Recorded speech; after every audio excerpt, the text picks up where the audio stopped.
Hello to you all, Mindsetters, and welcome to today's Grade 12 Accounting Show on manufacturing. We have selected highlights from lessons shown earlier in the term to help you revise and, most importantly, prepare for your exams. But now, you can download your notes for today's show from learnextra.co.za/live. But without any waste of time, let's get on with today's lesson. Don't forget also to post your comments and your questions on our Facebook page, which is facebook.com/learnextra. Like the page and help other mindsetters on the page. Otherwise, follow us on Twitter @learnextra. This is a business called Marshall Manufacturers, and what they do is they produce parts for electrical appliances. So they make televisions or something like that, and what they then do is sell them to various retailers at a markup of 40%. Their financial year, like most businesses, ends on the 28th of February each year, and what we have to do is prepare the information, use the information to prepare the different ledger accounts in our answer book. So right now you can see we've got a raw material stock account, we've got a work in progress stock account, and we've got a finished goods stock account. I also, before the break, asked if anybody could remember another name for the work in progress stock account. Did we have any answers to that question? No, not yet. No Not answers. that I can see any. Okay, so try and get those answers in, Mindsetters. Afterwards, I'm going to tell you what the answer is. So let's have a look at the information that we've been given. It says that the following balances appeared in the books on the 1st of March 2012. And we've got raw material stock, work in progress, finished goods, and consumable stores on hand. Very important that you know what those consumable stores on hand are. Remember, we said that indirect materials are the consumable items that get used up in the factory. So usually in a question you can assume that the consumable stores are going to be your indirect materials. However, the other three, we've got ledger accounts for them. We've got 54,000 in raw material stock, we've got 14,000 in work in progress, and we've got 25,000 in finished goods at the beginning of the year. What this means is that your raw material stock account had 54,000 in at the beginning of the year, so there was 54,000 rands worth of raw materials that we started the year with. We then had a work in progress account of 14,000. That means that in our factory there was 14,000 rands worth of partially completed products, and then we had 25,000 that were finished goods. So we're going to start off by putting these three balances in the general ledger. If you've been concentrating on what I said earlier, I'm sure you'll know very easily on which side to put them. We said that all of these three stock accounts were assets, so we should know that all of these three will have opening balances on the debit side of their various accounts. So let's go and stick them in. They were the 1st of March 2012. So if we go here to our raw material stock account, we'll put the date. It's March the 1st. And just as always, we put balance brought down. And I'll do the same. I'm going to fill in the numbers now. March the 1st, balance brought down, also on the debit side because it is a stock account. And then thirdly, we'll also do it in finished goods. March the 1st, balance brought down. Now we just need to put the numbers in. I seem to remember that the balance on the raw material stock account was 54,000, so I'm going to write it in here. Let's just check that it was. Yes, there's the 54,000. I've put it in. Usually a good idea to tick off the numbers that you've used when doing ledger accounts. We've got work in progress of 14,000 and finished goods of 25,000. Let's just try and remember that. So our work in progress was 14,000 and our finished goods was, I think it was 24,000. Let's just check it. 25,000, sorry. 25,000 goes in here. So you're already getting some marks just for opening balances. Okay, so now we've got our opening balances here. Remember, they're all asset accounts. Some people like to put in on which side the account goes up and on which side the account goes down. So plus minus is always a good thing to do. So I'll just stick these in to remind us that every time these accounts go up, we debit them, and every time they go down, we credit them. So let's have a look at the rest of the information that's been given to us. Here are some transactions for the year. So our first thing is that we have total purchases of raw materials. What we've done, Mindsetters, is we've bought raw materials to the value of 480,000 Rand. So those are raw materials coming in. So what we should know is that this amount has to appear on the debit side of our raw materials stock account. What else is important is that they're telling us that 60% of this amount was bought on credit, so we can assume that the remaining 40% was purchased for cash. This is going to affect our ledger account entries, so let's put them in. What we're going to do is we're going to fill in the 480,000, but only part of it was for cash and the other part was for credit. So let's do a calculation to check which part was for cash and which part was for credit. 60% was for credit, so I'm going to take my 480,000, I'm going to multiply it by 60%, by 60 over 100, so that gives me 288,000. What that means is that 288,000 of this amount was purchased on credit. I'm sure I don't need to tell you how to do the next part of the calculation. If you want to know what part was purchased for cash, all you do is you take the 480,000, you subtract the 288,000. Let's just do that quickly on the calculator. So I'm going to take 480,000, which were our total purchases.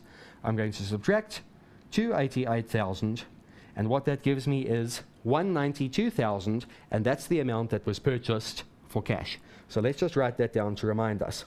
On the information book, 288,000 was purchased on credit, and 192,000, which is the remainder, was purchased for cash. I'm sure you already can tell me how we're going to fill that in our ledger account, but let's do it anyway. 288,000 on credit, 192,000 on cash. The way you do it is you go to your ledger account. Both of these transactions are going to make my raw material stock account go up, so they need to be written on the debit side. I will write over here 288,000, and I will write 192,000.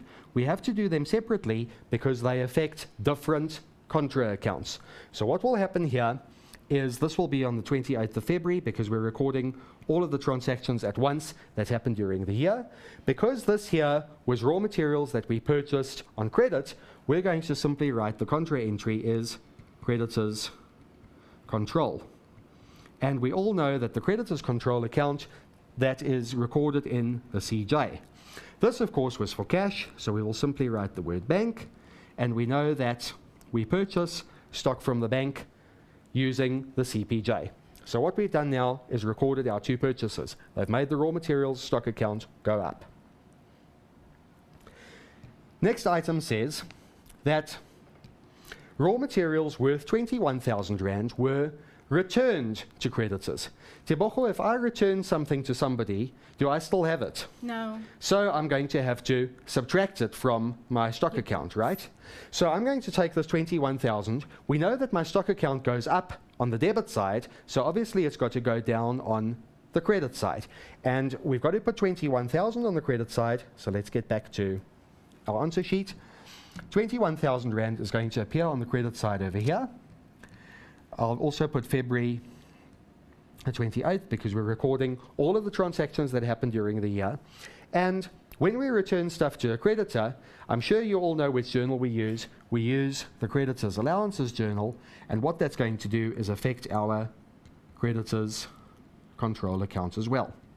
So what that means is that out of this 192,000 that we bought, out of this 288,000 that we bought on credit, we've returned 21,000 to our creditors. Okay, I think we've got time for one more transaction before we take a break.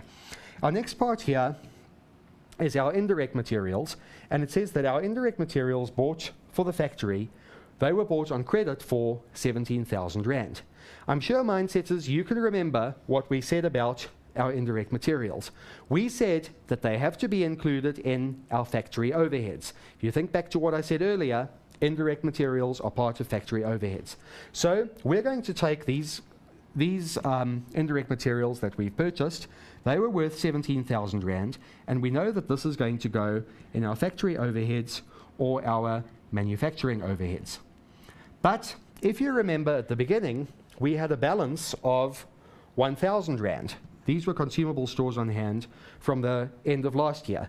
So we had those 1,000, and then we bought an additional 17,000. Those were going to be used in our factory as factory overheads. So let's put that information in our factory overheads account. Sorry, I've just got to get back to it.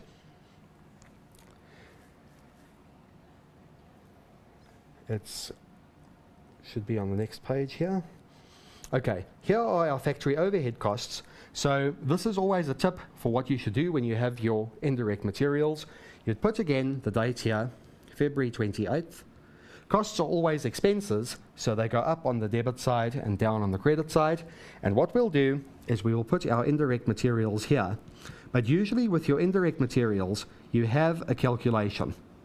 So you should put in brackets what you started with, which was this 1,000 that we had at the beginning of the year. And then we bought an additional 17,000 during the year, which must be debited to our factory overheads account as well. So let me just add it over here, plus 17,000. We can't complete this account yet because we have to work out at the end of the year what is on hand. Okay, our next adjustment is one that you have to pay careful attention to because this is going to illustrate clearly some of the concepts that we've been discussing earlier. You'll see that this adjustment says salaries and wages amounted to 220,000 Rand. It now says that this must be divided in the ratio 5:3:2 between direct labour, indirect labour, and the salaries of our office staff. And it's given you some extra hints. It's told you that direct labour is 5 parts and indirect labour is only 3 parts. So this question is testing your knowledge about where the different parts of your salaries and wages go. So remember at the beginning we distinguished between our direct labour and our indirect labour. And we said that your direct labour has got its own ledger account, but indirect labour is included in your factory overheads or your manufacturing overheads as they are sometimes called. So what we have to do is we have to split this amount of 220,000 in that ratio and allocate different parts of that number to different parts of the business. So the ratio, or the number must be divided in the ratio 5:3:2. A useful hint, which I'm sure you remember from your grade 11 partnerships, when you are splitting things according to a ratio, you should add the different parts of the ratio together. So what we're going to do is we're going to add 5 plus 3 plus 2, and that gives you 10. 5 plus 3 plus 2 equals 10. What this means is that we have to divide this amount into 10 parts. Once we have 10 equal parts, we're going to allocate 5 parts to direct labour, 3 parts to indirect labour, and 2 parts to the salaries of the office staff. They've told us what the ratio is. So let's have a look at what we need to do. We're going to take our 220,000, which is our total salaries, and we're going to split it according to the ratio, which means we must divide it by 10.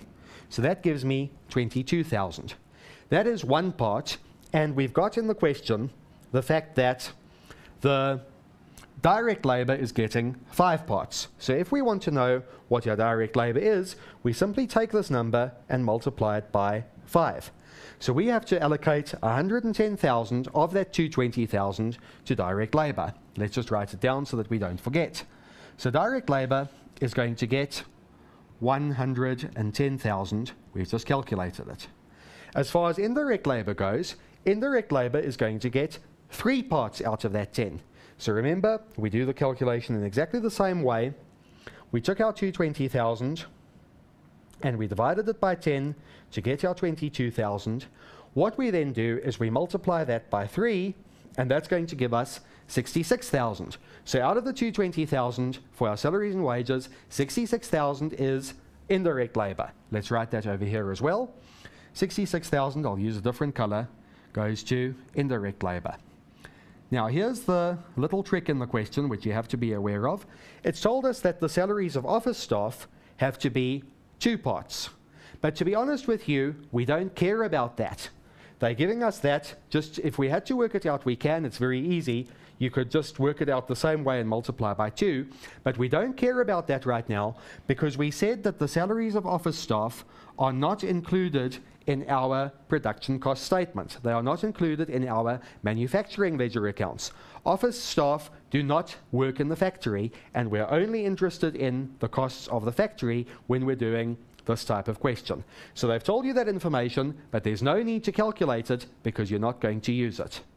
Okay, so we've calculated our direct labor is 110,000 and our indirect labor is 66,000. All we have to do now is put it into the appropriate ledger accounts. So let's have a look here. Here is our direct labor cost account. What we do is we simply record on the debit side for February the 28th, which is the end of our financial year, we're going to record the amount of 110,000. You remember we worked out that the direct labor was 110,000, and our details are going to be salaries and wages. You have to sometimes write small to fit it in the ledger account on the answer sheet. And they're going to be posted there from our general journal. In our same way, we need to put the indirect labor that we calculated here as, just getting back to the information book, 66,000. That indirect labor has also got to go in one of our manufacturing ledger accounts because it's going to be added to the cost of production because those people work in the factory. Doesn't matter that they don't physically make the product, the fact that they're working in the factory means that their salaries and wages must be included in the ledger account. 66,000 Rand, we have to go to our factory overheads. Remember I said to you that your indirect labor always goes here.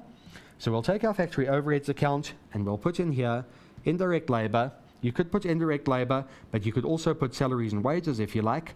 It's probably better to put salaries and wages, but either one is acceptable. That's going to be in the general journal, and the amount was 66,000 Rand. What they've done is they've put the salaries of office staff in, but it's completely unimportant because we're not going to do the profit and loss account today. We're only doing the special cost accounts for a manufacturing process. So we have now finished with that adjustment. It's done. Okay, let's look at the next part. Next part says that medical aid deductions for the employees come to 88,000 Rand. Here it's testing a little bit of your knowledge between the difference between deductions and contributions. Deductions are paid by the employee, whereas contributions are paid by the employer. They are extra expenses to the employer or extra expenses to the business. So what this question is telling you is that the deductions of 88,000 are being paid out of the employee's salary, so they were included in the 220,000 that we had in the previous question. However, it tells us something more. It says that the business contributes 2 Rand for every 1 Rand contributed by the employee. So what this means is that there is a medical aid contribution by the employer. So this contribution, we need to calculate it. It is 2 Rand for every 1 Rand that the employee contributes. Our question already tells us that the employees contribute 88,000. Those are the deductions that are subtracted from their salary. If we had to work out the contributions, it's very easy. All we're going to do is we're going to take the 88,000, which is the employees' deductions, and we're going to multiply it by 2 because the business contributes 2 Rand for every 1 Rand that the employees contribute. If we calculate that, we get an answer of 176,000 Rand. So let's put that answer in here. The contributions are, in total, 176,000 Rand. Now, what we need to do is we need to allocate the contributions to the correct ledger accounts. Remember I said to you at the beginning, when we were going through the theory, that our direct labor costs and our indirect labor costs include all of the contributions. So your UIF, pension fund, and all of the different contributions like medical aid that the employer makes on the employee's behalf. We have to record those contributions in the relevant ledger accounts. We don't record the deductions again because you should remember from grade 10 the deductions are part of the gross salaries and wages. So we need to now calculate the different contributions for each of the different employees. We can always assume that if the salaries and wages were split in the ratio 5:3:2, what that means is that the contributions should also be split in the ratio 5:3:2. So we're going to do the same calculation. out of this 176,000, we need to work out what part belongs to our direct labourers. The way we do that is we divide it by 10, because there are 10 parts, and that gives us 17,600. And just like in the previous question, we're going to multiply this answer by 5, because 5 parts of that belong to direct labour, 3 parts belong to indirect labour, and only 2 parts belong to the office staff, which, remember, we are not going to include. We do the calculation, and we see that 88,000, it happens to be the same answer as what we had previously, 88,000 are the contributions of this business to the direct labourers. So what we're going to do with this 88,000, we'll take it to the ledger account, and it's going to be recorded in the direct labour cost account. We'll put it here as medical aid contributions. I'm just going to abbreviate it here to save some time and space. Please remember that in your final exam, you're not allowed to abbreviate. The only things you can abbreviate are journal abbreviations such as GJ or CPJ or CRJ. So the medical aid contributions in the GJ are going to be 88,000 Rand for our direct labourers. Remember, these have to be included in your direct labour cost account. If we look back at the information book, let's do the second part of the calculation. We know that the business contributes 2 Rand for every 1 Rand, and we've worked out that our total contributions were 176,000. If we have to calculate the part that belongs to indirect labour, that's going to be quite easy. What we'll do is we'll do the same calculation, 176,000, we're going to divide it by 10, and then we're going to multiply the answer by 3, because 3 parts of that go towards your indirect labour. That answer is 52,800, so once again, we need to go back here to our factory overhead costs, and we're going to put in here medical aid contributions, and that will be from the general journal, and that's the answer of 52,800 that we've just calculated here on the calculator. So let's stick that in.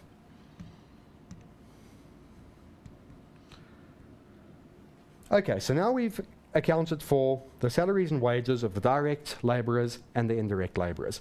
Let's have a look at our next adjustment.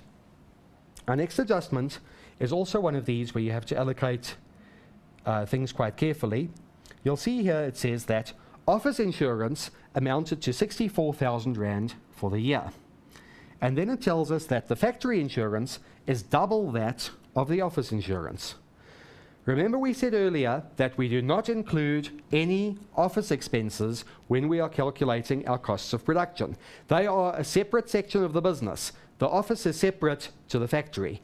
In our ledger accounts, we're only interested in the factory insurance, so what we should do is double the amount. That's quite easy, just multiply it by 2. So it's 64,000 times by 2. So we know that our office insurance is 128,000. Sorry, our factory insurance is 128,000 because it is double that of our office insurance. This is a little bit of a trick question because the examiner wants you to know that we disregard our office expenses and record only our factory expenses, and we should know that factory insurance is necessary to keep our factory running. So what we have to do there is record the 128,000 in our factory overheads. So if I go back to my factory overhead cost account, what I'm going to do is I'm going to record here an amount for insurance, and that's also the general journal, which is 128,000 Rand. I hope you all realize that we're not going to include the office insurance. Next question is also similar to that. It says that rent amounting to 620,000 was paid during the year. So our total rent for the office, for the factory, for the shop, for every other part of the business that we have came to 620,000 Rand. And it also tells us that the factory uses 80% of the available floor space. This is again one of those questions that you have to know how to do. We're only interested in factory overheads, so we're only interested in the part of the rent that is paid for factory purposes. So we don't care about the full 620,000, we're only going to include the part that belongs to the factory, which is 80% of that number. So let's calculate it. If we go to our calculator again, 620,000 was our total rent, and we are only going to consider 80% of it, because the other 20% was for something else, whether it's the office or the shop, we don't know. We also don't care because we're only recording factory expenses. Answer comes to 496,000 Rand, and that 496,000 Rand we know is going to be a factory expense. All factory expenses are recorded in the factory overhead cost account, so the calculation that we've done just needs to be recorded here as rent. This rent is also in the general journal, and the answer comes to 496,000 Rand. Lots of calculations, but it's very easy if you know what belongs in which account. It also tells us now that total sales were 2.8 million Rand for the year. So 2.8 million Rand were our total sales. If we are selling stock in the business, what this means is that we are selling our finished goods. So these total sales relate to sales of finished goods only. Tebogo, if I sell some stock in my business, am I going to have more or less stock left over once I've sold it? Less. I'm going to have less, right? So what has to happen when I sell in my finished goods stock account? Must it go up or must it go down?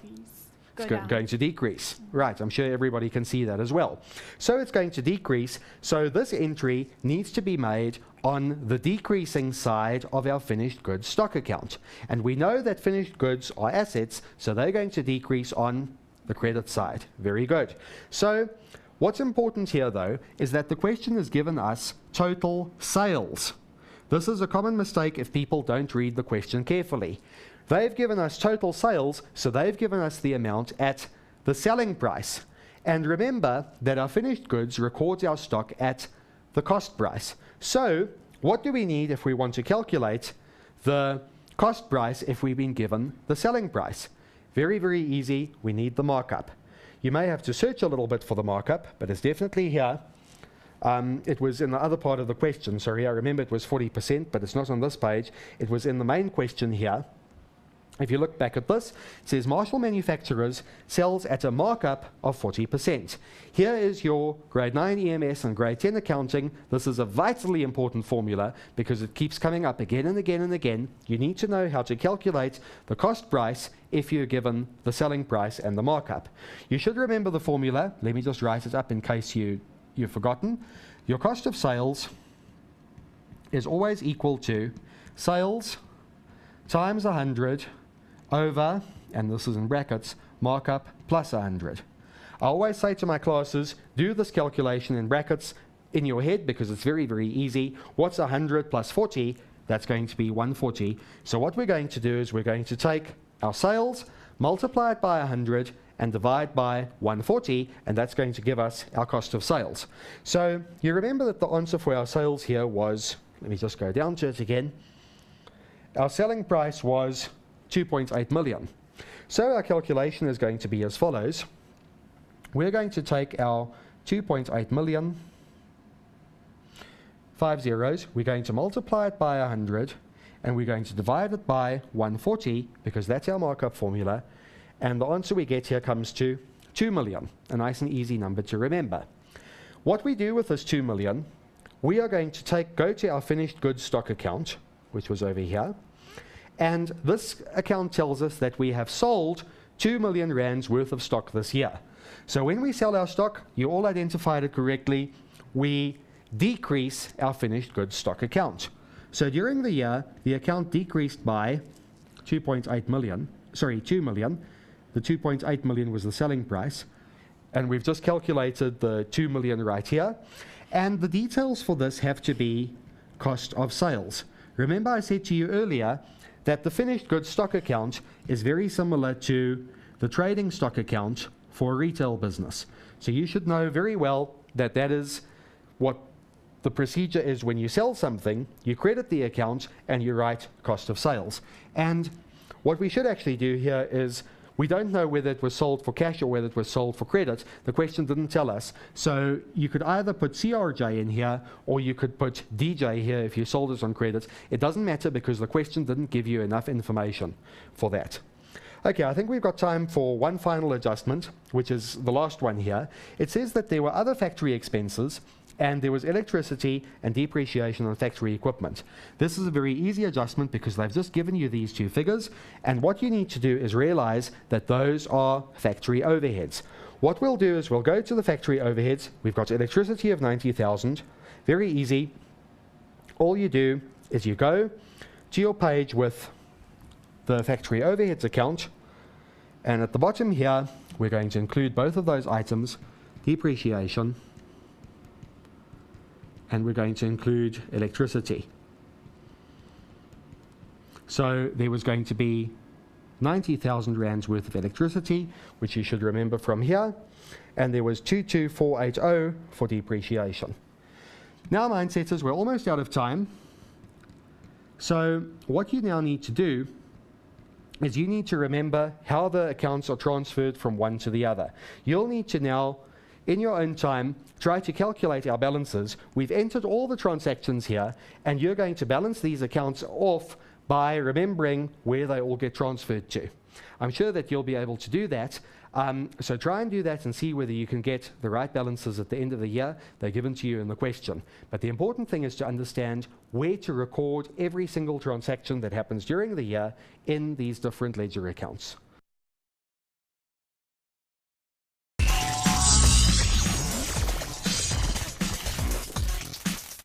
Welcome back from the ad break. Please let me know how you're doing with your prelims. Guys, the end is in sight. Your school careers are almost over, but don't give up now. Push through and remember that every little bit of extra effort will pay off. We believe in all of you, and that's why we're bringing you Spring School from the 23rd to the 27th of September from 9 a.m. till 6 p.m. And don't you dare worry if you miss anything, because we'll be repeating the day's programming from 8 p.m. in the evening. Get all the details at learnextra.co.za/Spring School. But for now, let's get back to today's revision. This is the question that we're going to look at. It tells us that there are a whole lot of balances that appeared in the general ledger of our business at the beginning of the financial year. And we've got factory equipment, we've got accumulated depreciation, we've got office equipment and accumulated depreciation on that. And then we have various stocks of finished goods, work in progress stock, and raw materials stock. We're going to use these numbers to prepare a production cost statement. So let's have a look at our question here. What this question is telling us is that we have some opening balances at the beginning of the year, and it's asking us to do a production cost statement together with the different associated notes. It's got a set of transactions that happened, and it tells us that raw materials were imported, and it's got a whole set of transactions here. If we look at the answer sheet, we'll see here that we've been given the notes to the production cost statement for the year. So we've got note 1, which we've said before is direct material costs. We've got note 2, which is your direct labor cost. And we've got note 3, which is your very important manufacturing overhead costs. Now, I'm going to make this a little bit more difficult for you. And I'm going to also, after this, do the production cost statement sort of from scratch where there's nothing given to you. We'll pretend that we've been given a complete blank sheet of paper and we have to fill in all of the steps necessary for the production cost statement. When you look at the items that we have here, you'll remember that we've got direct material costs. Those are the costs of the product that are actually being manufactured. So they are the costs of the materials that go into the product. If I'm manufacturing this pen, I'm going to need things like plastic, I'm going to need things like rubber, there's all sorts of components that I'm going to need. Those are going to be my direct materials. Now the format of the direct material cost, what this is, remember before the break, I spoke to you about the formula for the periodic inventory system. That you should remember from grade 11. And when you're doing a test or exam, it's often a good thing just to calm your nerves when you see a completely blank sheet of paper like this. Say to yourself, I know what I'm doing, I know my format, I've studied it well. All you need to do is fill in how this note looks. So remember, you always start off with opening stock. So that's something you can write down in the meantime. Then after that we have purchases. And if you remember the periodic inventory system formula, you know that all your other purchasing expenses go here. So we would have something like carriage on purchases. And we also have something called customs duties. I wonder if you can remember from your grade 10 work what carriage on purchases is. Think about it, I'll tell you now, and I just want to ask Looney if she knows what customs duties are. Customs duty. Is it the tax that is put on imported goods? Exactly right. So Looney knows her accounting. I'm sure you know your accounting as well, mindsetters. Import duties or customs duties are taxes that you pay on imported products. If you buy something from overseas, the government wants to collect tax on it because they'd rather that you bought it from a proudly South African manufacturer. So what the government actually does, if you want to buy something from overseas, they put an extra tax on it to make it a little bit more expensive, so that they try and encourage us to buy our local, wonderful, proudly South African products. So remember, those are customs duties as well. And we could have any other purchasing expenses that would appear here. Those are normally the two main ones that we have, but I'm going to leave these blank when we see what the question is asking, because maybe we're going to have some other purchasing expenses. Let's look back at the information that we've been given. First of all, you can have a look and see that we've got a whole lot of different opening balances that have been given to us from our general ledger. So because we're doing the notes to the production cost statement, we have to take the opening balances that we have, and a very important opening balance that we have here is the raw material stock. Before the ad break, I showed you the answer sheet here, where we've got direct material costs, and you will see there that I've put in a section for opening stock. Here it is. That is always where your starting balance of raw materials goes, basically what was left over from last year, what you have at the beginning of the year. And we saw on our information book that that number was 40,000, so all we have to do to start this off is to stick it in. So we start off with 40,000 rands worth of opening stock. There it is. Now let's have a look at it and see if we can find any of the other things that have to go into that note. Going back to our information book, we can see here transaction number 1 says that raw materials were imported from England at a cost of 880,000. We bought some things from England, and those things are going to be used in our production. So if I've imported something, obviously what I've done is I have purchased it. So what we're going to do, we can see that this is a purchase of raw materials. If we go back to our production cost statement, we can put in here the purchases of 880,000 rand. These are things that we have bought. It's additional raw materials that have come into our business that are in our factory, so they're going to be listed as purchases. Next piece of information is transaction number 2. Customs duty on these goods was paid at 10% of the cost price in rands. We said before the ad break what customs duties were. Remember, that is the tax that you pay on products that have been imported. These products have been imported, we've got them from England, so we have to pay an additional fee, which is 10% of the cost price. I'm sure you know how to work out 10% of something. Let's just do it on the calculator anyway. It's going to be 880,000, which you remember was our purchase price of the extra raw materials, and we're going to multiply it by 10%, which is multiply by 10 and divide by 100. You should all know how to work out 10% by now, 88,000 rand. So that is going to be our import duty, and I'm sure you know where to put it. Let's just do it together here. We go to our note on direct materials, and in our customs duties, we put 88,000 rand. I've skipped a line because I haven't seen the carriage on purchases yet. Let's go back to our next piece of information. Next piece of information says that the cost price of shipping these materials from England was 26,000 rand. I don't know, Looney, if anybody's answered my previous question about what is carriage on purchases. Did anybody give us an answer to that? Let's check quickly. Production statement. Did you ask anything about production statement? No, there's no answer about Okay, no answer yet, but I'm sure you've thought about it in your mindsetters as to what carriage on purchases is. Every single time you pay somebody to deliver stock to you, doesn't matter whether it comes by rail, yes? Bonginkosi. The format for production statement is direct cost plus direct labor equals prime cost. Factory overheads equals total manufacturing plus WIP equals work in progress. Yes, equals amount minus work in progress. Closing balance equals cost of production finished goods. Okay, so congratulations. There's a mindset who really knows the syllabus. Yes. So that's what we're doing right now. We're working out, though, just the first part, which is our direct material costs. And part of this is the cost of shipping. Whenever you transport something, doesn't matter whether it comes by ship, by car, by train, doesn't matter how it gets to you, whenever you pay for a shipping cost, that is called your carriage on purchases. And that has got a special place in your answer book. You'll see here is carriage on purchases. What I'm just going to do is write it in there. It was 26,000 Rand. Okay, so that is the first note, the note on direct material costs. We still have to do some other things just now, but we'll get back to it. Let's go back to the information. After information point 3, we now get to the next information point, which speaks about your salaries and your wages that have been paid.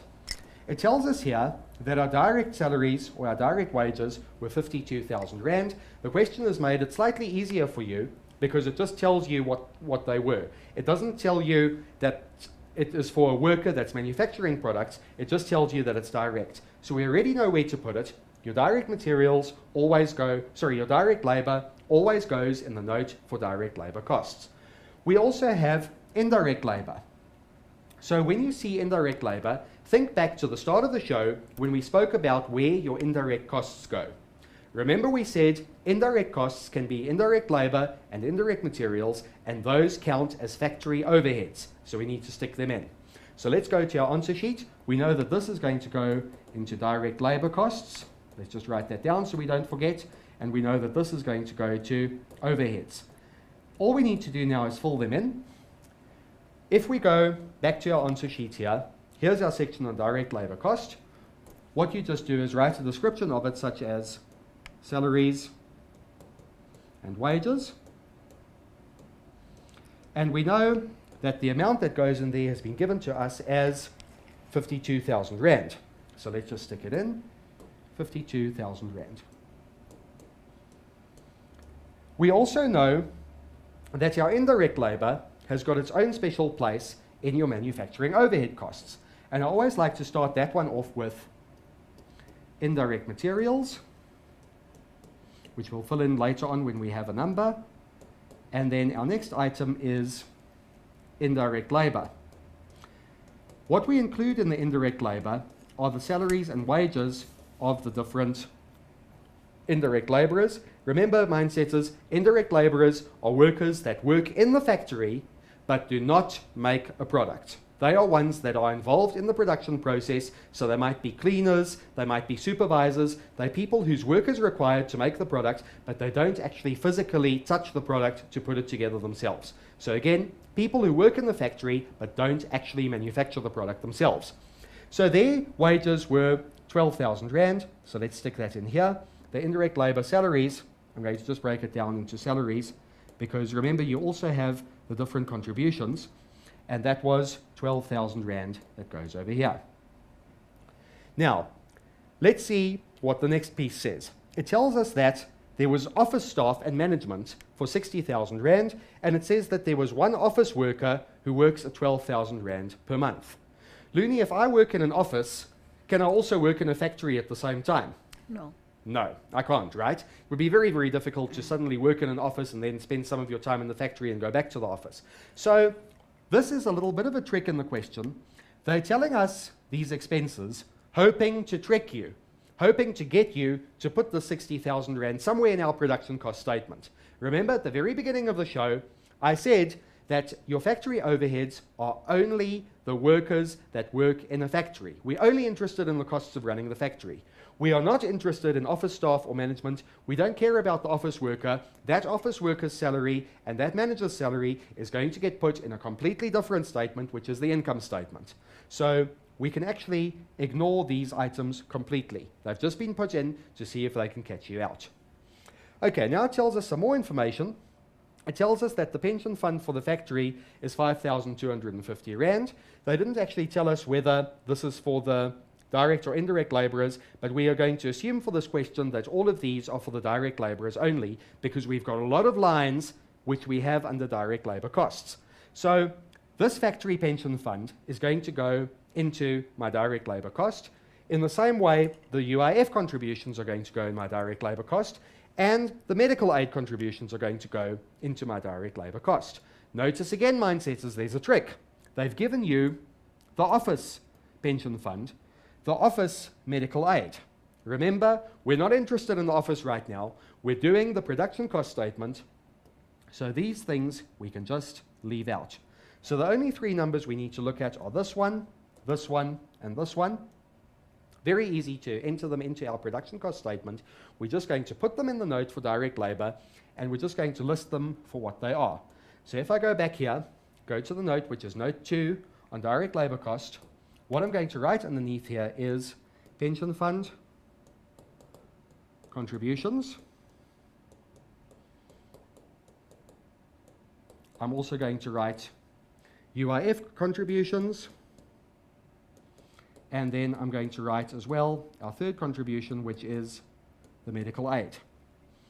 Remember, mindsetters, we're only including the contributions here. We are not including the deductions, because remember, the deductions are included in our gross salary.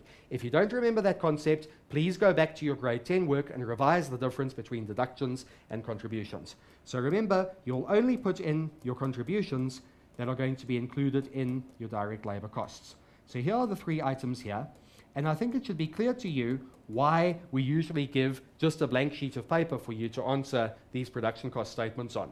If I wrote here pension fund contribution, you would know to include it if it was pre-printed. So usually they give you a blank sheet because they are testing your knowledge. They are testing, do you know what goes under each heading? Please go back and learn that. So if we go back here to the information we've got, 5250 for the pension fund, 1040 for the UIF, let's just fill those in, 5250, 1040, and then we have one last number that has to go there, which is going to be our medical aid of 2,500. So let's stick that in here as well. And it looks like we've almost finished our note for direct labor cost. Also, mindsetters, don't get a fright if you have some lines left blank at the end. They would do that so that you might think that you have to put in another piece of information. That's not always the case. If they've left the lines blank, it's so that you can fall into a trap of putting something in there that shouldn't go there. So just bear that in mind. Just because you have a certain number of lines does not always mean that every single one of them needs to be filled. You can still get 100% for the question. Okay, let's look back at the next piece of information. Now, here this is important to understand. When you see consumable stores, the question usually asks us in such a way that it tells you what your consumable stores were that were purchased during the year.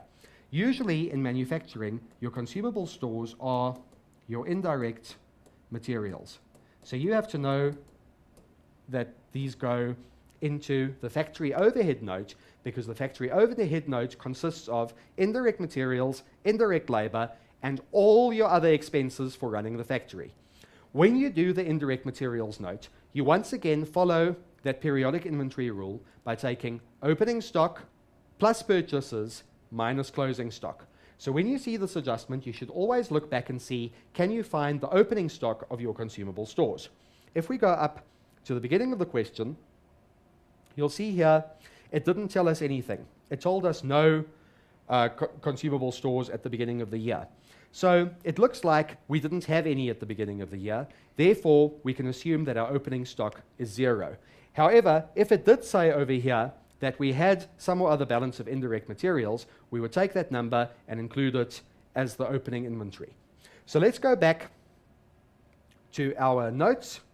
Our notes are dealing with the consumable stores purchased, and once again, we're going to start off with the 67,000. What I'm going to do here is I'm going to put it in brackets, because usually in a question you have some consumable stores on hand at the end of the year. We're interested in what consumable stores we used, not what consumable stores we purchased. So we're going to still have to subtract at the end our closing stock, but we'll do that when we get there. Just remember that you usually have 3 calculations here. Your opening stock, which in this case is 0, plus your purchases, which in this case is 67,000, minus your closing stock, which we're going to see later on in the question. Also, please note that they've given you the office consumable stores once again. This question is full of tricks. It's trying to get you to put the office consumable stores in there. But again, because we're dealing only with the factory, we can completely ignore the office consumable stores. Well, grade 12s, we have come to the end of today's show, but thanks for joining us and for chatting with me during the show on Facebook. Don't forget to include Learn Extra Spring School in your plans for the September holidays. Go to our website, learnextra.co.za/live. That's where you can get all the details and information you need. Also remember that if you're stuck on any questions, post them to the help desk at learnextra.co.za/helpdesk. All the best for your prelim exams. Know that nothing is ever impossible. Peace.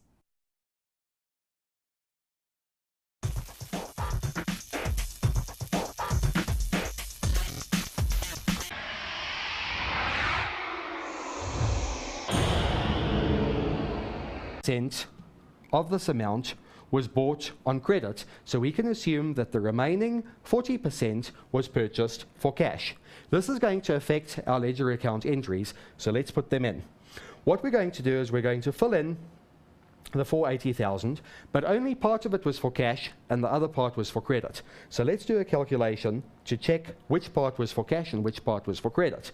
60% was for credit, so I'm going to take my 480,000, I'm going to multiply it by 60%, by 60 over 100, so that gives me 288,000. What that means is that 288,000 of this amount was purchased on credit. I'm sure I don't need to tell you how to do the next part of the calculation. If you want to know what part was purchased for cash, all you do is you take the 480,000, you subtract the 288,000. Let's just do that quickly on the calculator. So I'm going to take 480,000, which were our total purchases. I'm going to subtract 288,000, and what that gives me is 192,000, and that's the amount that was purchased for cash. So let's just write that down to remind us.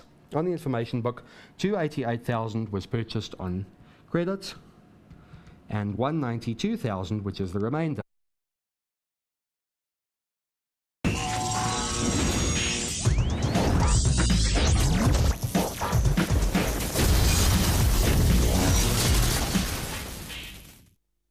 Hello to you all, Mindsetters, and welcome to today's grade 12 accounting show on manufacturing. We have selected highlights from lessons shown earlier in the term to help you revise and, most importantly, prepare for your exams. But now, you can download your notes for today's show from learnextra.co.za/live. But without any waste of time, let's get on with today's lesson. Don't forget also to post your comments and your questions on our Facebook page, which is facebook.com/learnextra. Like the page and help other mindsetters on the page. Otherwise, follow us on Twitter at learnextra. This is a business called Marshall Manufacturers, and what they do is they produce parts for electrical appliances. So they make televisions or something like that, and what they then do is sell them to various retailers at a markup of 40%. Their financial year, like most businesses, ends on the 28th of February each year, and what we have to do is prepare the information, use the information to prepare the different ledger accounts in our answer book. So right now you can see we've got a raw material. Let's just check that it was. Yes, there's the 54,000, I've put it in. Usually a good idea to tick off the numbers that you've used when doing ledger accounts. We've got work in progress of 14,000 and finished goods of 25,000. Let's just try and remember that. So our work in progress was 14,000 and our finished goods was, I think it was 24,000. Let's just check it. 25,000, sorry. 25,000 goes in here. So you're already getting some marks just for opening balances. Okay, so now we've got our opening balances here. Remember, they're all asset accounts. Some people like to put in on which side the account goes up and on which side the account goes down. So a plus minus is always a good thing to do. So I'll just stick these in to remind us that every time these accounts go up, we debit them, and every time they go down, we credit them. So let's have a look at the rest of the information that's been given to us. Here are some transactions for the year. So our first thing is that we have total purchases of raw materials. What we've done, Mindsetters, is we've bought raw materials to the value of 480,000 Rand. So those are raw materials coming in. So what we should know is that this amount has to appear on the debit side of our raw materials stock account. What else is important is that they're telling us that 60% stock account, we've got a work in progress stock account, and we've got a finished goods stock account. I also, before the break, asked if anybody could remember another name for the work in progress stock account. Did we have any answers to that question, No, Tebogo? not yet. No Not that I answers. can see any. Okay, so try and get those answers in, mindsetters. Afterwards, I'm going to tell you what the answer is. So let's have a look at the information that we've been given. It says that the following balances appeared in the books on the 1st of March 2012. And we've got raw material stock, work in progress, finished goods, and consumable stores on hand. Very important that you know what those consumable stores on hand are. Remember, we said that indirect materials are the consumable items that get used up in the factory. So usually in a question you can assume that the consumable stores are going to be your indirect materials. However, the other three, we've got ledger accounts for them. We've got 54,000 in raw material stock, we've got 14,000 in work in progress, and we've got 25,000 in finished goods at the beginning of the year. What this means is that your raw material stock account had 54,000 in at the beginning of the year, so there was 54,000 rands worth of raw materials that we started the year with. We then had a work in progress account of 14,000. That means that in our factory there was 14,000 rands worth of partially completed products. And then we had 25,000 that were finished goods. So we're going to start off by putting these three balances in the general ledger. If you've been concentrating on what I said earlier, I'm sure you'll know very easily on which side to put them. We said that all of these three stock accounts were assets, so we should know that all of these three will have opening balances on the debit side of their various accounts. So let's go and stick them in. They were the 1st of March 2012. So if we go here to our raw material stock account, we'll put the date. It's March the 1st. And just as always, we put balance brought down. And I'll do the same. I'm going to fill in the numbers now. March the 1st, balance brought down, also on the debit side because it is a stock account. And then thirdly, we'll also do it in finished goods. March the 1st, balance brought down. Now we just need to put the numbers in. I seem to remember that the balance on the raw material stock account was 54,000, so I'm going to write it in here.